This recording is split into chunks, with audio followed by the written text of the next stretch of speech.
இப்போது பார்த்தீங்க அப்படின்னா டிஜிட்டல் மார்க்கெட்டிங் அப்படிங்கிற ஒரு விஷயம் வந்து போயிட்டுருக்கு. நிறைய பேர் வந்து ஆன்லைனில் வந்து ஈஸியாக அவங்கள பற்றி தெரியப்படுத்துகிறாங்க. அது ரொம்ப எளிமையான வழியும். கண்டிப்பாக. பட் ஆனால் நீங்கள் ஆஃப்லைனில் வந்து ஒரு மார்க்கெட்டிங் அப்படிங்கிற விஷயம் போயிட்டுருக்கோம் இல்லைங்களா, நம்மளை பற்றி தெரியப்படுத்துறது, மார்க்கெட்டிங் பண்ணுறது, அந்த மாதிரியான விஷயங்கள். இந்த ஆஃப்லைன் மார்க்கெட்டிங் அப்படிங்கிறது என்ன மாதிரி நடந்துக்கிட்டு இருக்கு? அந்த ஆஃப்லைன் மார்க்கெட்டிங்கில் வந்து நம்ம சக்ஸஸ்ஃபுல்லாக பண்ணணும்னா நம்ம என்னென்ன மாதிரியான விஷயங்களை பண்ணணும்? அதாவது நீங்கள் சொல்கிற ஆன்லைன் மார்க்கெட்டிங்கு, கிளாத்து, செல்ஃபோனு, இந்த மாதிரி ஹவுஸ் ஹோல்டு ப்ராடக்ட்ஸு, அப்ளையன்சஸ்ஸு, இந்த மாதிரி ப்ராடக்ட்லாம் ஆன்லைனில் சக்ஸஸ்ஃபுல்லாக போகுதுங்க. ஆனால் இன்ஜினியரிங் ப்ராடக்ட் பொறுத்த வரைக்கும் இன்றைக்கும் ஆஃப்லைனில் தான் நாங்கள் பண்ணிகிட்ருக்குறோம். நிறையா ஆன்லைன் பிஸ்னஸ் பார்த்திங்கன்னா மோட்டார்லாம் ஜாஸ்தி இருக்காது. சரி, பார்த்திங்கன்னா அவங்க ஆன்லைன் அப்படின்னா ஒரு செல்ஃபோன் அப்படின்னா 100 செல்ஃபோன் ஸ்டாக் வச்சுருப்பாங்க.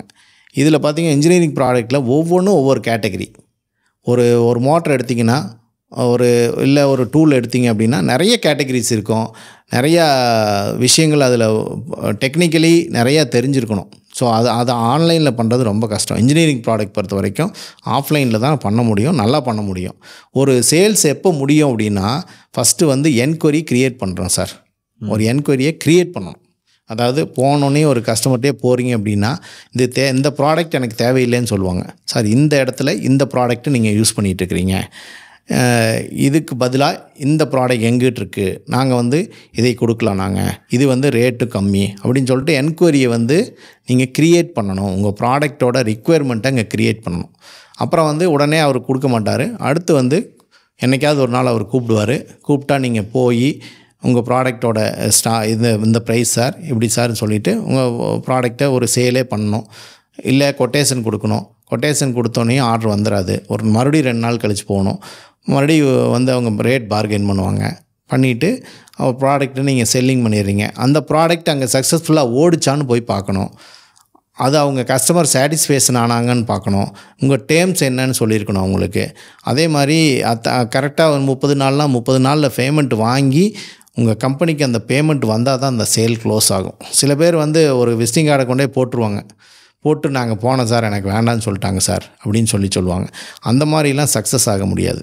நீங்கள் வந்து ஒரு சேல் அப்படிங்கிறது என்கொயரி டு பேமெண்ட் வரைக்கும் நீங்கள் ஃபாலோ பண்ணிங்கன்னா தான் அந்த சேல்ஸ் வந்து சாட்டிஸ்ஃபைடாக முடியும்.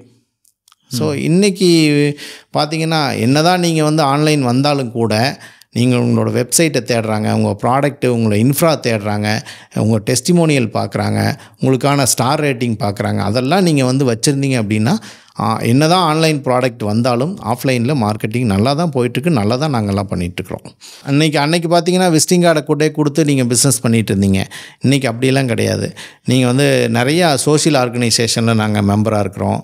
அதே மாதிரி ரெஃபரல் ஆர்கனைசேஷன், பிஎன்ஐ மாதிரி, ரோட்ரி மாதிரி, லைன்ஸ் மாதிரி, அதே மாதிரி எக்ஸிபிஷன் நிறையா கண்டக்ட்ஸ் பண்ணுறோம். இந்தியா மார்ட்டில் இருக்கிறோம், ஜஸ்டைலில் இருக்கிறோம். அதே மாதிரி வாட்ஸ்அப்பில் வந்து இன்றைக்கி பிஸ்னஸ் வாட்ஸ்அப்பே வந்துருச்சு. ஸோ நீங்கள் உங்களை பற்றி நீங்கள் தெரியப்படுத்திக்கிட்டே இருக்கணும்.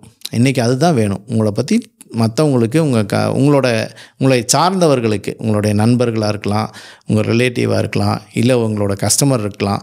ஒரு கஸ்டமர், நான் சொன்ன மாதிரி அன்னைக்கு ஒரு கஸ்டமர் கொடுத்த ஒரே ஒரு ரெஃபரல் எனக்கு மிகப்பெரிய, ஒரே ஒரு இந்தியா மார்ட்டில் வந்த ஒரு என்கொயரி கிட்டத்தட்ட 1 crore முந்தானத்து கூட எனக்கு ஆர்டர் வந்துச்சு.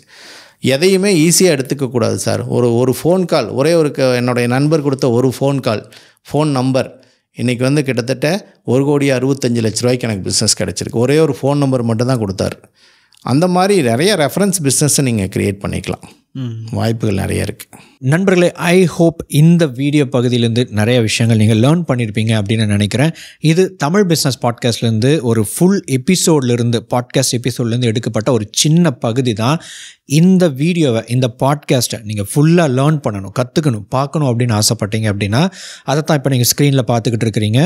இந்த வீடியோவை கிளிக் பண்ணுறதன் மூலமாக நீங்கள் இந்த ஃபுல் எபிசோடை பார்க்க முடியும்.